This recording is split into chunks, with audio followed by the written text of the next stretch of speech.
निर्मल शिक्षक प्रशिक्षण महाविद्यालय हिंडौन सिटी की ऑनलाइन क्लासेज में आपका स्वागत है। Integrated third year fourth year सामान्य विज्ञान शिक्षण विषय के अंतर्गत आज हम आपको बता रहे हैं शिक्षण विधियों के उद्देश्य व विशेषताएं। सबसे पहले जानेंगे हम कि शिक्षण जो विधियां हैं, इससे पहले वाली वीडियो में वैसे मैंने आपको उसका अर्थ बता दिया है विधियों का। तो शिक्षण विधियां एक तरह से पाठ को आगे बढ़ाने की एक कला है, एक प्रस्तुतियां हैं, एक विचार है। क्योंकि अगर मेथड आपके पास नहीं है प्रॉपर, तो आप बच्चों को पाठ के प्रति आकर्षित नहीं कर सकते, बच्चे को मनोयोग से शिक्षण नहीं दे सकते। क्योंकि बच्चा मनोयोग से शिक्षण तभी लेगा जब उसको प्रॉपर मेथड सूट कर रहा हो। अब मेथड सूट करने से तात्पर्य है कि परिस्थितियों के अनुसार मेथड का प्रयोग किया जाता है। परिस्थितियां से तात्पर्य है कि बालक जो हैं किस ढंग से, क्योंकि आज सारा सिस्टम मनोविज्ञान के आधार पर, मनोविज्ञान के आधार पर बच्चे की रुचि, बच्चे का स्तर, योग्यता, इनको ध्यान में रखकर हमें शिक्षण कराना है। अब आपको ये पता है कि बच्चे किस आयु वर्ग के हैं, तो उनको किस स्तर का ज्ञान दिया। फिर बच्चे की रुचि है कि नहीं, सबसे पहला है इंटरेस्ट। तो इंटरेस्ट क्रिएट करना, इंटरेस्ट क्रिएट करने के लिए आप क्या काम में लोगे, वो सब मेथड में ही आएगा। क्या आप बच्चों को हंसाएंगे, कहानी सुनाएंगे, टीचिंग एड का प्रयोग करेंगे, या फिर उनको खुद ही इस योग्य बनाएंगे कि वो खुद पढ़ने में अपने आप उनका मन लगने लगे। तो ओवरऑल कोई भी मेथड हम काम में लेंगे। अब वो है शिक्षण विधियों के उद्देश्य। भाई शिक्षण विधियों को काम में लेने का कोई तो उद्देश्य होगा। ओवरऑल जो हमारे शिक्षण उद्देश्य हैं जो 5 हैं, बेसिकली 5 हैं, वैसे 6 और 7 भी कर लेते हैं नंबर। जैसे ज्ञानात्मक उद्देश्य, अवबोधात्मक उद्देश्य, कौशलात्मक, ज्ञान उपयोग, अभिवृत्त्यात्मक, पहले अभिरुच्यात्मक और अभिवृत्त्यात्मक। ये जो 6 उद्देश्य हैं, इनके ही इर्द गिर्द हम शिक्षण विधियों का उद्देश्य ढूंढेंगे। क्योंकि इन उद्देश्यों की पूर्ति उन शिक्षण विधियों के माध्यम से होनी चाहिए। क्योंकि पाठ को पूरा करने में हमें, एक पाठ को पूरा करने में हमें इतने शिक्षण उद्देश्यों को तो पूरा करना ही होगा, तो हमें मेथड भी उसी तरह के अप्लाई करने हैं जिनसे हमें उन उद्देश्यों की प्राप्ति हो जाए। तो शिक्षण विधियों के मेथड या शिक्षण के मेथड वैसे सिमिलर हैं। और अब हम शिक्षण विधियों के माध्यम से कौन कौन से मेथड, तो माध्यमिक शिक्षा बोर्ड ने शिक्षण विधियों के उद्देश्यों के बारे में बताया जो इस प्रकार है। नंबर 1, छात्रों में कार्य के प्रति आदत, छात्रों में कार्य की आदत के प्रति वांछनीय मूल्य व उचित अभिवृत्तियों का विकास करना। होता क्या है, रेगुलरिटी मेंटेन नहीं हो पाती। तो छात्रों का सबसे बड़ा काम यह है आपको शिक्षण मेथड में कि उनकी आप आदत इस तरह की डालो कि वो वांछनीय मूल्य, जो हमारे संस्कार हैं, जो हमारे मूल्य हैं, उनको वे अपने जीवन में ढाल लें। भाई ये भी शिक्षण के उद्देश्य के अंतर्गत ही आता है, क्योंकि उससे उचित अभिवृत्तियां का विकास हो जाता है। उचित अभिवृत्तियां मीन्स हमारे जो राष्ट्र के प्रति प्रेम है, जो समाज के प्रति प्रेम है, जो भाईचारे की भावना, ये सारे मूल्य हैं हमारे वांछनीय, इनकी प्राप्ति हो सके, ये हमारे संस्कारों में शामिल हो सके। तो नंबर 1 का है। नंबर 2, छात्रों में कार्य के प्रति ईमानदारी व सक्षमता उत्पन्न करना। ईमानदारी और बेईमानी कहां से आ गई साहब? ईमानदारी कहलाती है मनोयोग से पढ़ना, बेईमानी कहलाती है शॉर्टकट लेना, चीटिंग करना। तो जब वो बालक ईमानदारी निभाएगा, ईमानदारी कब निभाएगा? जब आपको उसको प्रॉपर वे में उस मेथड से पढ़ाएंगे, तो वह पूरी कोशिश करेगा कि उसको इतनी देर तक पढ़ना है, इसका रिजल्ट निकालना ही है, ऐसे नहीं उत्तर टीप के रख दिया। तो वो सारी चीजें ईमानदारी और उसमें सक्षमता उत्पन्न करना कि नहीं वो इस योग्य, नर्वस नहीं हो, क्योंकि शिक्षण विधियां बच्चे के अंदर कॉन्फिडेंस डेवलप करती है। उद्देश्यपूर्ण व वास्तविक परिस्थितियों द्वारा सीखने के लिए प्रेरित करना। देखिए वास्तविक परिस्थितियां क्या हैं। कई बार बच्चे, एक उम्र विशेष के जो बच्चे हैं, परिस्थितियां महसूस नहीं करते पढ़ने की, तो उनके लिए परिस्थितियां का एहसास कराओ। कई बार घर की स्थितियां विपरीत हो जाती हैं, तब भी पढ़ने के में मन नहीं लगता है, तो उनको मैनेज करना, परिस्थितियां इस तरह की बनाना जिससे छात्र मन से पढ़े, जिससे उन मेथडों को इस तरह से बैलेंस करना, शिक्षण की जो विधियां हैं, जिससे बच्चे का इंटरेस्ट क्रिएट हो। तो उद्देश्यपूर्ण, क्योंकि बिना उद्देश्य के, बिना किसी तरह से आपको पढ़ना है लास्ट में, लेकिन उस पढ़ाई का कोई सार तो निकले कि इस पढ़ाई को पढ़ने के बाद आप 9th से 10th में आ जाओगे, और ये ही आगे चल के आपको अगर किस लाइन में जाना है उसके लिए एक बेस लाइन है ये। तो उद्देश्यपूर्ण, उनको एहसास कराएं कि आप उद्देश्यपूर्ण शिक्षा ले रहे हैं, वह वास्तविक परिस्थितियों द्वारा सीखने के लिए प्रेरित करना।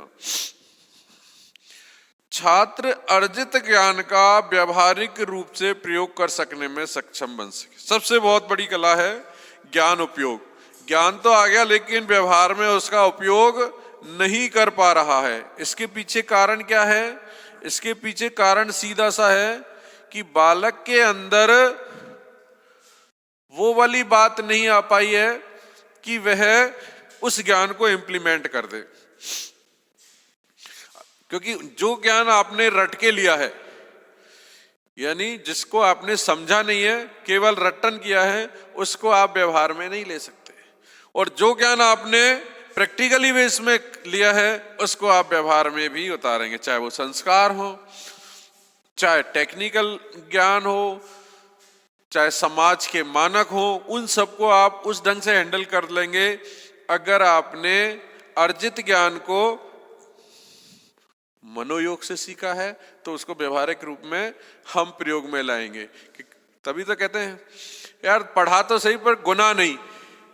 गुनने से तात्पर्य है व्यवहारिक जीवन में काम लेना, इंप्लीमेंट करना। हर चीज को, आपके अंदर ज्ञान बहुत है लेकिन आप उसको अभिव्यक्त नहीं कर सकते। अभिव्यक्त करना भी एक कला है। कैसी कला? होता क्या है कि ये जो शिक्षण मेथड है, ये बालक के अंदर कॉन्फिडेंस डेवलप करते हैं। एक स्किल है जिसका नाम हम अभिव्यक्ति कौशल भी कह सकते हैं, उसको लेक्चर मेथड भी कह सकते हैं। इस मेथड को यूज करना जितना सरल है उतना ही कठिन भी है, क्योंकि यह जहां सबसे ज्यादा पकाऊ हो जाता है, स्टूडेंट को पका देता है, वहीं दूसरी ओर उस शिक्षक के अंदर इतना कॉन्फिडेंस भर देता है कि वह कितनी ही बड़े मंच पर अपने आप को सही ढंग से रिप्रेजेंट कर सके। सही ढंग से मतलब हुटिंग कब होगी? जब आप पर बोलना सही सिस्टमेटिक ढंग से नहीं आ रहा है।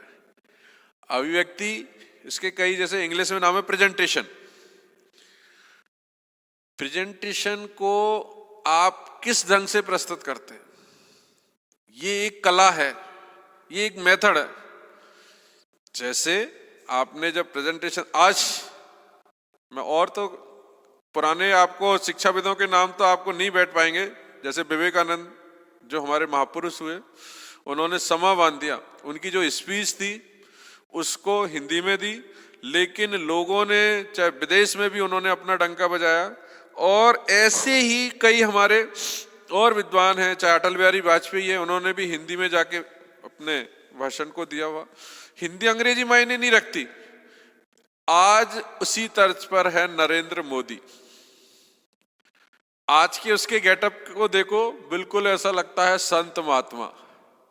कोई उसको राजनेता नहीं कहता, अगर वो कहीं नजर आए आपको, और ऐसे ही आपसे कोई पूछ ले जो अननोन है, तो इसको महात्मा ही कहेगा। ये तो कह रहा वर्ल्ड फेम हो गया वो, इसलिए आप पहचान जाएंगे, बाकी उसका जो प्रेजेंट गेटअप है वो महात्मा का हो गया।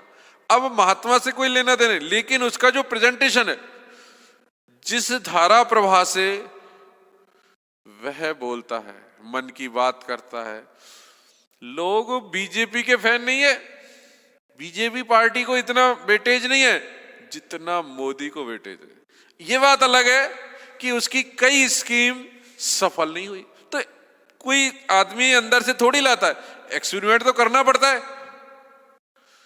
जैसे नोटबंदी जैसा था, आता कुछ लेकिन कुछ चीटिंग हो गई, काला धन है, विदेशों से लाने की एक स्कीम थी, अब कुछ आया है कुछ नहीं आया, लेकिन चल रही है प्रोसेस। लेकिन उन्होंने पहले घर में ही काला धन ज्यादा आपने उसमें करी नोटबंदी। इसके बाद जो अब एक नया चल रहा है इशू, वो है कृषि कानून का। मैं इसलिए एग्जांपल दे रहा हूं कि अपडेट भी करा रहा हूं आपको, और उस प्रेजेंटेशन को, उस अभिव्यक्ति को, कि ज्ञान तो है लेकिन कह नहीं सकते। डॉक्टर मनमोहन सिंह बहुत ज्ञानी, लर्नेड पर्सन, इकोनॉमिकल रूप में उसकी मतलब कोई सानी नहीं, अर्थशास्त्र के बहुत बड़े ज्ञाता, प्रोफेसर रहे, 2 बार प्रधानमंत्री पद पर रहे, चुनाव नहीं जीते लेकिन राज्यसभा से जाकर और कहीं भी अपने आप को बहुमत हासिल करके 2 बार प्रधानमंत्री रहे। लेकिन उनकी छवि आज किस रूप में है बताओ? अगर आपको, आप खैर ज्यादा उम्र आपकी नहीं है, लेकिन मेमोरी में जीके में पढ़ा तो होगा कि 2 बार प्रधानमंत्री रहने के बाद भी लोग उनकी उपलब्धियों के बारे में 0% जानते हैं। भाई 10 साल के कार्यकाल में क्या है उपलब्धियां? अब कोई पूछे 5 साल तो निकल गए, 1 साल और निकल गया, ये मानो 6 साल की उपलब्धियां मोदी की, अभी तो 10 साल तक तो और कुछ कर जाएगा, आप टिप्सों पे गिना दोगे। पिछले 5 साल का विदेशों का दौरा जो काम आया काय में, हमारी विदेश नीति में। आज चीन हमें आंख दिखा रहा, लेकिन बराबर का दोस्त खड़ा कर लिया अमेरिका, और पश्चिमी देशों से बहुत ज्यादा, खाड़ी क्षेत्रों में भी मुसलमान भी को भी जो कंट्री हैं उनमें भी अपनी वो पैठ बना ली। तो पाकिस्तान को इतना इधर हिम्मत नहीं कि वो सीधा अटैक कर दे, चाइना को इतनी हिम्मत नहीं कि वो सीधा अटैक कर दे, बैलेंस बना रखा है उसने। दूसरी बात, व्यापार के लिए भी लोगों को बाहर से इनवाइट कराया, यहाँ बहुत सारी कंपनियां लग। ओवरऑल देखो जितनी समझ है भाई, एक बात तो आप खुद भी जानो कि इतना बड़ा जो तंत्र चलता है ये अकेले मोदी की समझ का नहीं है, इसके लिए बहुत शिक्षाविद, बहुत ऐसे विद्वान लगे हुए हैं, वो इन पर पूरा एक्सरसाइज कर रहे हैं, और उस एक्सरसाइज के बाद में कोई चीज इंप्लीमेंट होती है तब जाके कानून बनता है। अब ये जो कृषि कानून है, देखिए 2 और 2 ही 4 होते हैं,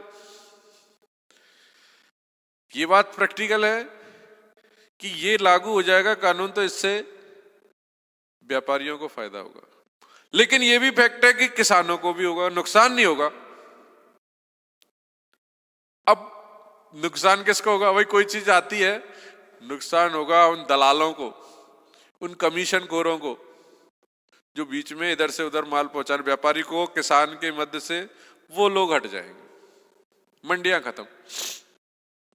अब ये तो अभी भी न्यों ही कह रहे हैं भाई मंडियों में भी बेचो, लेकिन क्यों जाएगा किसान मंडी के पास जब आपका माल सीधा आपके उससे उठा लेंगे? आप तो मोटरसाइकिल है आपके पास कोई पुरानी, बेचना चाहते हो, हिंडौन में तो क्या चौपड़ पर खड़ी करोगे क्या उसको बेचने के लिए? अरे इतने सारे ऐप हैं, ओलेक्स है, और भी कई ऐसे ऐप हैं जिन पर आप लगा दो, क्विकर है, ओलेक्स है, जो भी इतने भी हैं कि साहब ये फोटो डाल दो, इतनी कीमत है, ऑटोमेटिक कॉल आ जाएंगे आपके पास, एड्रेस आप अपना डाउन कर लो, यहीं आ जाएंगे घर पे।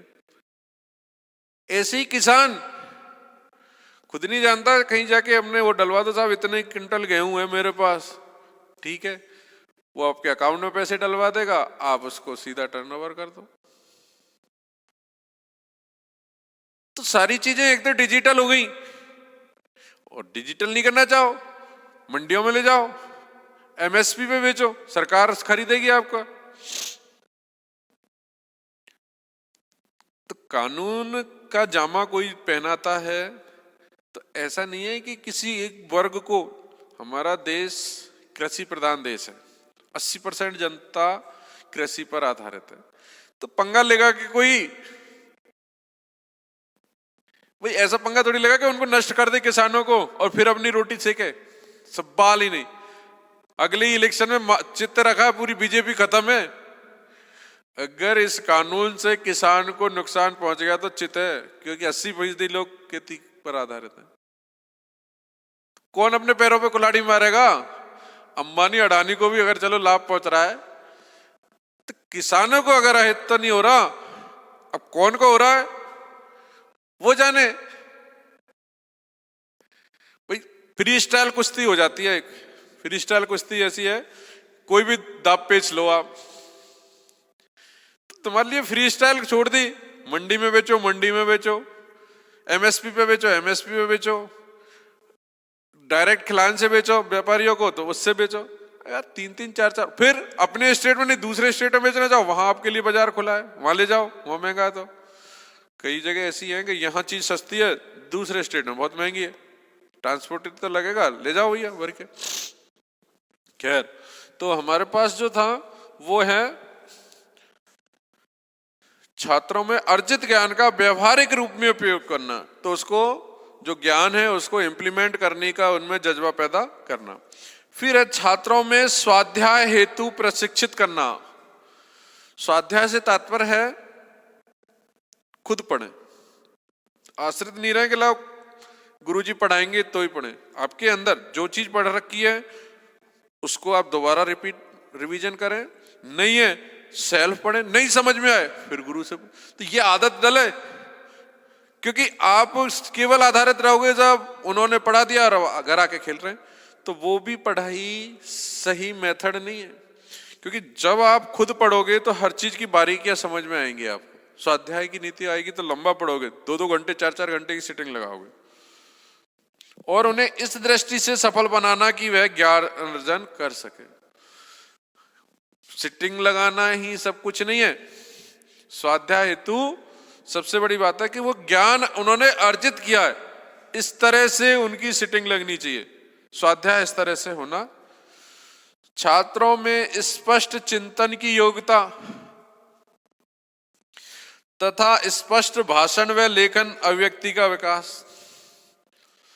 वही बात आ गई, एक तो स्पष्ट चिंतन, बेबाक सकारात्मक चिंतन है, सोच है, स्पष्ट है, किसी तरह का घुमा फिराम नहीं, सीधा सपाट हमें भाई इस लाइन में जाना है, ये बात पढ़नी है।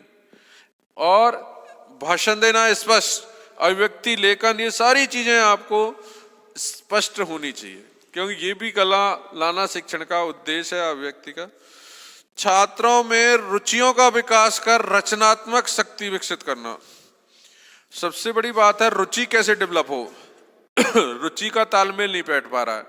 रुचि के लिए हमें क्या करना होगा कि छात्रों को इस पढ़ाई के प्रति आकर्षित करना होगा। अब आकर्षित कोई डमरू तो है नहीं कि डमरू बजाया और यार खेल खिलाएंगे गुरुजी।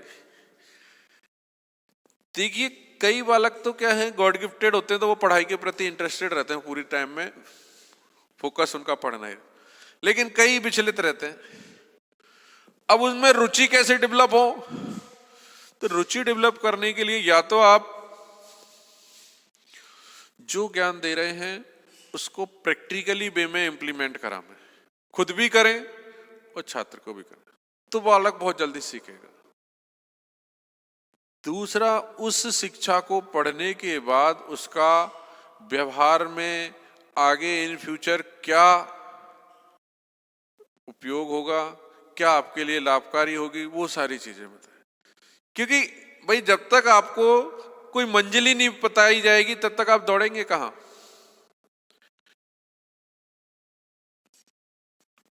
कोई ऐसा साहित्य, कोई ऐसे इंटरव्यूज जो बच्चों को आप स्पष्ट करें कि इन रास्तों पर चलकर ये महापुरुष वहां पहुंचे, ये विद्वान वहां पहुंचे, ये नौकरशाह इन नौकरी प्राप्त करी, मतलब जो भी आपको अट्रैक्ट करता है। हर आदमी को हर चीज अट्रैक्ट नहीं करती। इस पढ़ाई को पढ़ के ही बिजनेस सफल बिजनेसमैन बने, मुझे तो बिजनेस करना। अरे तो यार एक वो तो पूरा करो एमबीए की, भाई बिजनेस के लिए मास्टर ऑफ बिजनेस ऑर्गेनाइजर, तो बिजनेस का भी तो पूरा कोर्स करो। भाई जब तक ये सारी चीजें बनाई हुई हैं उन पर आप तब ध्यान आएगा आपका, जब मन लगेगा आपको। रुचि क्रिएट कब होगी? जब उनको उसका पूरा इतिहास बता दें, जब उनको उसकी पूरा सिस्टम बता दें। आधे अधूरे सिस्टम से नहीं पहुंच पाओगे आप मंजिल पे, क्योंकि पूरा सिस्टम लाने के लिए आपको सबसे ज्यादा मेहनत काय में करनी पड़ेगी? उसकी रुचि क्रिएट करने में। आपके अंदर बहुत सारा ज्ञान है, लेकिन उस ज्ञान एक अलग मैटर है, लेकिन रुचि आपकी किसी और है, उसके लिए आपको खुला चिंतन, स्पष्ट विचार और ऑप्शन। बिना ऑप्शन के कोई ज्ञान नहीं। जैसे आज आपने ये नहीं पता कि आपको बनना क्या है, कौन सा सब्जेक्ट लेना है आगे चल के, तो आप भ्रमित से यार क्या करना है क्या नहीं करना है। तो आप अगर टेक्निकल लाइन में बचपन से इंटरेस्ट लेते हैं तो आपको साइंस लेनी चाहिए। और जो आपकी रुचि है पढ़ने में और साहित्य में, कविता पाठन में, गाने का, तो आप आर्ट्स लीजिए। और आपका काम है अकाउंट संबंधी, आप कोई भी जोड़ बाकी गुणा भाग को बहुत जल्दी कर दो, कॉमर्स साइड में आइए। देखिए ऐसा कहते हैं पूत के पग पालने में नजर आ जाते हैं, तो बालक की रुचि, उनकी जो काम करने की एफिशिएंसी है उससे पता चल जाता है। छात्रों में सकारात्मक दृष्टिकोण पैदा करना। देखिए ये सकारात्मक जो दृष्टिकोण है ये एक ऐसी कला है जो हर किसी में नहीं आती। सकारात्मकता से तात्पर्य है कि आपके अंदर ऐसा गुण आना कि जो कार्य कर रहे हैं आप वो आपके लिए लाभदायक है। जब आपका मन ये मान लेगा कि यार एक गुरुजी पढ़ा रहे हैं, कुछ फायदा तो है नहीं यार, हम तो अपने सर, तो गुरुजी चाहे पूरी जी जान लगा दें लेकिन आप समझ नहीं पाओगे, क्योंकि सोच आपकी कैसी हो गई? नकारात्मक। घर वाले आपको पढ़ने के लिए कह रहे हैं, आप कैसे भी नहीं पढ़ोगे, इनका मतलब है कोई इसलिए कह रहे हैं। उनकी सोच बदलना, सोच इस तरह से कि जो आपके लिए सकारात्मक मीन्स फायदे में, जो चीजें आपको फायदा पहुंचाएं, जो चीजें आपके लिए लाभकारी हैं, जो चीजें आपका व्यक्तित्व का विकास कर रही हैं, वो सब सकारात्मक है। अब ऐसी सोच, क्या जो भी काम आप कर रहे हैं उनसे आपको फायदा पहुंच रहा है, तो आपको कोई सवाल ही नहीं कि आप उस ज्ञान को नहीं सीख पाए। और सकारात्मक सोच इंसान के अंदर कॉन्फिडेंस डेवलप करती है। मैं बिल्कुल प्रैक्टिकली बातें कर रहा हूं। आज आप कोई नया बिजनेस स्टार्ट करो, स्टार्ट करने से पहले ही दो तरह की सोच आती है, यार ऐसा न हो कि घाटा चला जाए। दूसरा मन कहता अरे यार बहुत सारे लोग हैं यार, उतरोगे ही नहीं तालाब में तो तैरना कैसे सीखोगे, होगा दिखा जाएगा यार, और भगवान हमारे साथ है यार, घाटा कैसे चला जाएगा, हमें क्या टैलेंट नहीं है क्या, बेचेंगे, खोलो दुकान, भर दो माल 50 लाख का। अब सकारात्मक सोच ने तो आपको प्रेरित कर दिया कि आप आगे बढ़े। और इसी तरह से पिछला आपने कुछ लोगों का इतिहास पढ़ा है कि वो कैसे बिजनेस में सक्सेस हुए, आपके अंदर कॉन्फिडेंस। और अगर ये सोच नकारात्मक हो जाती है तो सब काम करने के बाद भी, आपने खरीद भी लिया सामान, तो आप ऐसे ही चलोगे, यार ऐसा न हो कि कल इतनी बिक्री हो और मेरे से तो ब्याज भी नहीं निकले इसका। तो आदमी का पूरा फोकस, एनर्जी केवल उस सोच में ही चली जाती है। हालात ही है, चाहे आप कोई लड़ाई लड़ रहे हैं, लास्ट तक लड़ना ठीक है यार, एक हमारे यहाँ पहले एक डीसी पालीवाल करके बीएड के प्रिंसिपल हुआ करते थे, उनको क्या कैंसर हो गया, लेकिन उनकी सोच, मैंने एक एग्जाम्पल सकारात्मकता पे दिया है, उसका जवाब नहीं। आदमी जब बीमार पड़ जाता है और ऐसी बीमारी आ जाती है तो सारी चीजें नेगेटिव आती हैं। अरे यार कितने से दिन की जिंदगी है, ऐसे बोलने लग जाता है आदमी, जरा कोई ऐसी भयंकर बीमारी चिपक जाए, अब तो यार भगवान पता नहीं कब उठाएगा कब। लेकिन बंदे के मुंह से कभी ऐसा नहीं, जब कोई बात है और साथ, अरे एकदम फर्स्ट क्लास हो, बताओ क्या नहीं है, अब तो मेरा वेट भी बढ़ गया, देख लो आप चेहरे पर, रोज शेव करके आना, और भाई साहब एकदम पतले दुबले होते जा रहे, पैंट की सारी जो छेदें होती है ना बेल्ट में, वो सारी पूरी पार हो गई भाई साहब, इतनी सी कमर रह गई, चेहरे पर वही स्माइल, बात करने का वही अंदाज, और कोई भी एक भी सिंगल बात भी उनकी नेगेटिव ये नहीं कहती, अरे यार ये भगवान ने क्या दे दिया यार, कितनी से दिन को, और कहीं नर्वस रहे और लोग आपको सांत्वना दें, नहीं साहब घबराओ मत, नहीं हो जाए, किसी की हिम्मत ही नहीं पड़ती उनको सांत्वना देने की। जैसे बहुत से जाते हैं घर पे, ला यार समाचार लिया, अरे साहब चिंता मत करो भगवान, अरे तो वो तो ये, अगर कोई ने कह भी दी, अरे चिंता, मैं काहे की चिंता कर रहा हूं, और आप लोग क्यों चिंता कर रहे हो, मेरे को क्या हुआ ऐसा। यानी बंदे के कॉन्फिडेंस को कूट कूट के कॉन्फिडेंस लास्ट तक, उसके वो एक हमारे यहाँ करौली के पास में, गुडला के पास में एक है नंदे बुमिया, कोई ने बता दी कि आप 7 जात करो, पता नहीं कितनी जात, स्कूटर से वहीं पे, अब तो रास्ता तो भी सही हो गया, पहले सीधे स्कूटर से पहुंच जाते और अकेले। मैंने कहा सर थोड़ा कैसे, अरे यार मेरे को क्या परेशानी क्या है मुझे जो, यानी उस बीमारी को न किसी को ऐसा कहने देते न खुद कहते, तो ये जो ऐसी सोच है ये आम इंसान में नहीं होती। इसके लिए आदमी को करेज, आदमी को अपने आप में ही एक कॉन्फिडेंस आपके अंदर डेवलप हो जाए। छात्रों में सद नागरिकता के गुणों को विकसित करना है। जो लास्ट वो है अभिवृत्त्यात्मक, उसमें सबसे बड़ी बात है कि सद नागरिक वह है जो देश के मूल अधिकार जो हैं उनका पालन करे और जो कर्तव्य हैं उनको भी निभाए, देश के लिए समाज के लिए अपनी भूमिका ऐसी रखे कि वो सबके काम आए। ओवरऑल जो सारी बातें देश, राष्ट्र की एकता, राष्ट्र की अखंडता, देश के लिए देशभक्ति, ये सारी गुण उसके अंदर, छात्र के अंदर विकास करना भी ऐसी शिक्षण मेथड का उद्देश्य होना चाहिए। और लास्ट में छात्रों का चरित्र निर्माण करना, ऐसी टीचिंग मेथड हो जो उनको संस्कार से भरते, उन्हें ये सारी बातें बता दे कि वो किस ओर जा रहे हैं, किस ओर उनका इससे फायदा क्या होगा, क्या नुकसान होगा, और लास्ट में उनको व्यक्तित्व का सर्वांगीण विकास करने के लिए, अब सर्वांगीण विकास करने के लिए उस मेथड के अंतर्गत ही हमें संस्कार, चाहे वो सुबह जगने से लेके और लास्ट सोने तक का पूरा शेड्यूल का सेटअप माना जाता है।